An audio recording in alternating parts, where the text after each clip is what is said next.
প্রাক্তন তৃণমূল পঞ্চায়েত সদস্যের স্বামীর গোডাউন থেকে বিপুল পরিমাণ ফেন্সিডিল উদ্ধার, গ্রেপ্তার এক।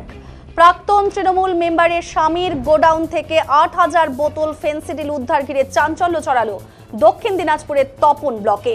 শনিবার রাতে গোপন সূত্রে খবর পেয়ে অভিযান চালায় তপন থানার পুলিশ। গুড়াইল গ্রাম পঞ্চায়েতের প্রাক্তন তৃণমূল মেম্বার সুমি দাস মণ্ডলের স্বামী রঞ্জিত মণ্ডলের গোডাউন থেকেই এই বিপুল পরিমাণ নিষিদ্ধ কফ সিরাপ উদ্ধার হয়। ঘটনাস্থল থেকে তাকে গ্রেপ্তার করে পুলিশ।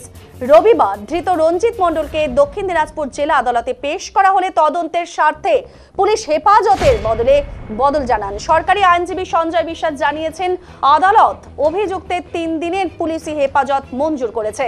পুলিশ সূত্রে জানা গেছে, ফেন্সিডিল চক্রের সঙ্গে আরও কেউ জড়িত রয়েছে কিনা তা জানতে জিজ্ঞাসাবাদ চালানো হচ্ছে। ঘটনায় এলাকায় ছড়িয়েছে চাঞ্চল্য।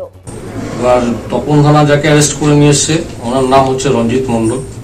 ওনার কাছ থেকে ওনার যে গোডাউন আছে, গোডাউন থেকে ৮,০০০ বটল ফেন্সিডিল পাওয়া উদ্ধার হয়েছে। তাকে পুলিশ আজকে জেলা আদালতে হাজির করে এবং জেলা ম্যাজিস্ট্রেট তাকে সিজিএম তাকে ৩ দিনের পুলিশ রিমান্ডের অর্ডার করে। ধন্যবাদ দাদা। আপনার শুভ নামটা ডেডিকেশন? সঞ্জয় বিশ্বাস।